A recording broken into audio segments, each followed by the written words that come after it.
Tony Daunt is the executive director, as you know by now, of the Michigan Freedom Fund. Good morning, sir. Good morning, Michael Patrick. How are you, sir?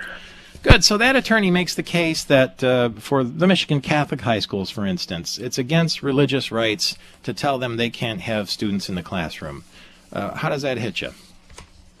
I think it's spot on, and I think there's any number of constitutional liberties that have been infringed upon by our government at all levels, and in particular this governor and her administration over the last 9-10 months in their overreaction to in response to this virus. And that's not discounting the seriousness of it and the various folks who have become ill and the thousands of souls who have been lost. But we have to get back to giving people the ability to digest information and make a choice on what risk level they're willing to accept and go about their lives, because there's just it's not sustainable, this reaction from this governor and from so many other politicians across this state and this country.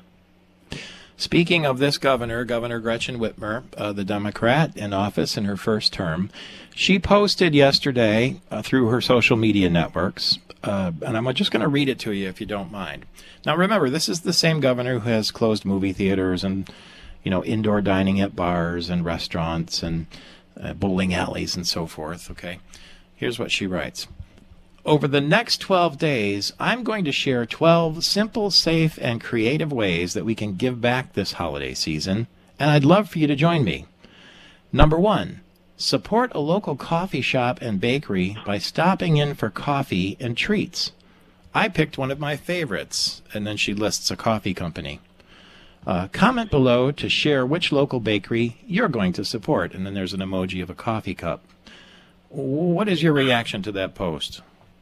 How ridiculously out of touch must somebody be, or their advisors, to think that that's a good idea to post something like that? Now, I hate to be a Grinch, or I usually hate to be a Grinch in the holiday season, but how rich coming from the governor, who, as you said at the outset of that, has closed by fiat countless hundreds of thousands of businesses over the last 9 and 10 months.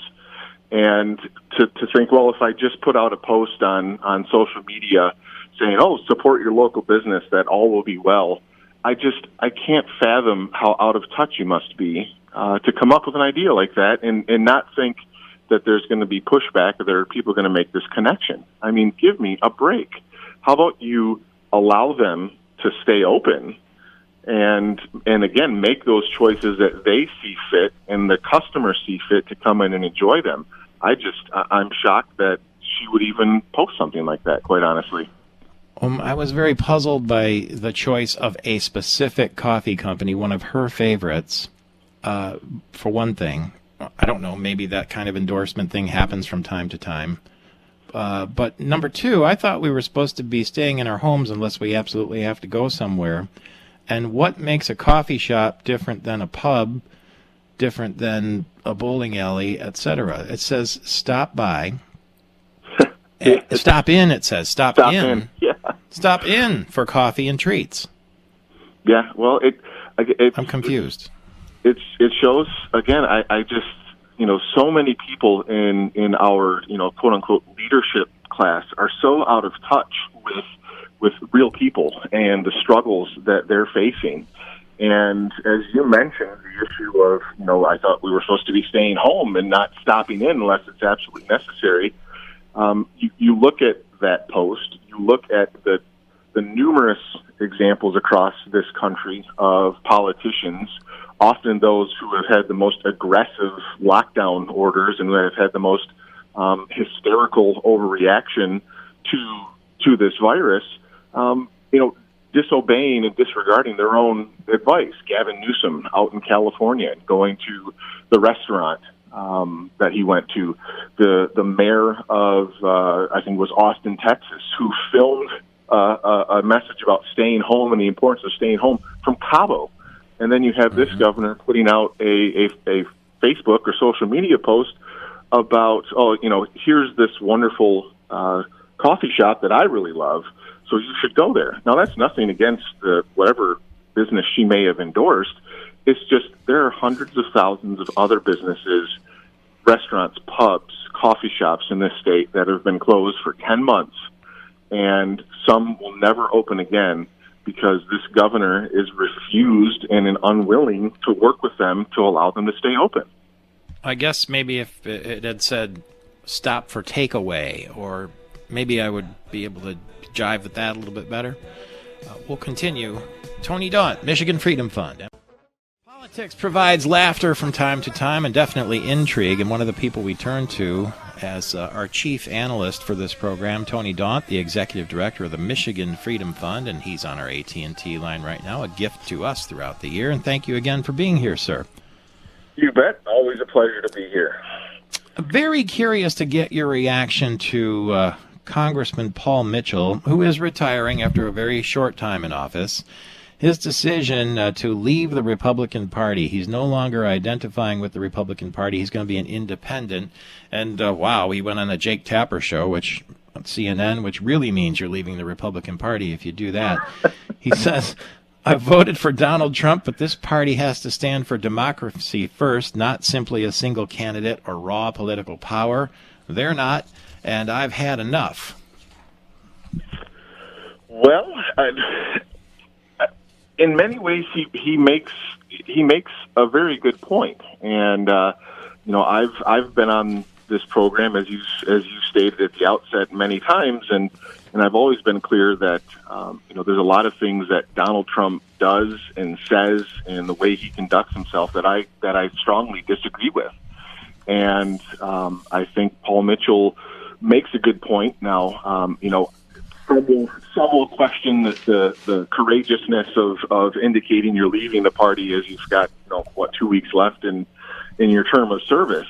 But setting that aside, I have been very disappointed with many in the Republican leadership over the last 5 weeks now, 6 weeks, whatever it is since Election Day, continuing to cater to this foolishness regarding the outcome of the election. I think it's completely understandable that if you supported Donald Trump and voted for him, whether it was in 16 or 20 or both, and be disappointed in the outcome and be worried about what Joe Biden and the Democrats will do to this country with power, especially if they win those 2 Senate seats in Georgia.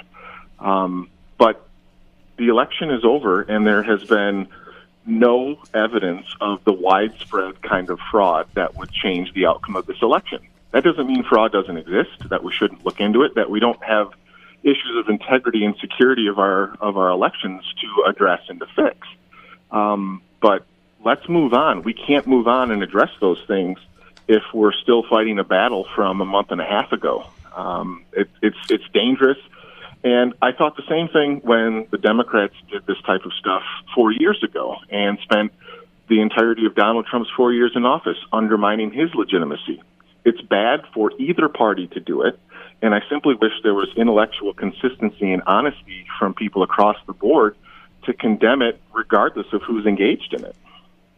I asked Paul Mitchell just a few days ago, the outgoing congressman, whether he might be considering running for governor. Here's what he said. That rumor's been hanging around out there an awful lot. I think since the day I announced I was coming home. Mm-hmm. I haven't made decisions about that. I think let me give you an example. We've had the Granholm administration followed by the Snyder administration, then now Gretchen Whitmer. We've got a K-12 education system that everyone's talked about, but nothing's been done to improve the outcomes for our young people. It's hurting our state. It's hurting their future. Yet all we do is banter about it. No proposals, no effort in it. You cover the list of things that need to be addressed, and they're not being addressed. It's the thing it's similar to Washington, all talk, no action. Someone needs to decide they're going to tip over the apple cart and get something done. Sounds like somebody that's prepared to run, doesn't it? Certainly does. In many ways, he makes a great point about the outcomes of education for our children. But I would say, for better or for worse, this idea of calling out Donald Trump in such a fashion, leading the Republican Party, is probably going to hurt him in a Republican primary. Well, what do you think of the names that MERS News is floating today? Brian Calley. Let's go one by one if you don't mind. Unless you have somebody in mind that you'd like to see the Republicans run. Nobody in mind right now that pops to the top. So I'd be happy to go through these with you. I haven't seen MERS, so I'm learning something. Let's go very quickly, just 10 seconds each. Knee-jerk reaction. Brian Calley. Too close to the Snyder administration for Republicans. John James. Has run twice already statewide and lost, and I think he needs to maybe take a break and get back to his business for a little bit. Candace Miller. Boy, she would be tough, but we always hear her name and it never pans out. Anybody else that has crossed your desk or your thoughts? Oh, in this world, you hear things, other names, maybe, Speaker Chatfield or even Majority Leader Shirkey, or there's, hope that maybe there's a business person out there that might do it. Somebody with some money? That's always bandied about. It's always nice to have that. It was. Well, as J.P. McCarthy used to say, it's not the money, it's the amount. Thank you very much, Tony Daunt, Michigan Freedom Fund. Google them up and get his Front Lines of Freedom newsletter through your email box every single week. It's Michael Patrick Shiels through the AT&T microphones.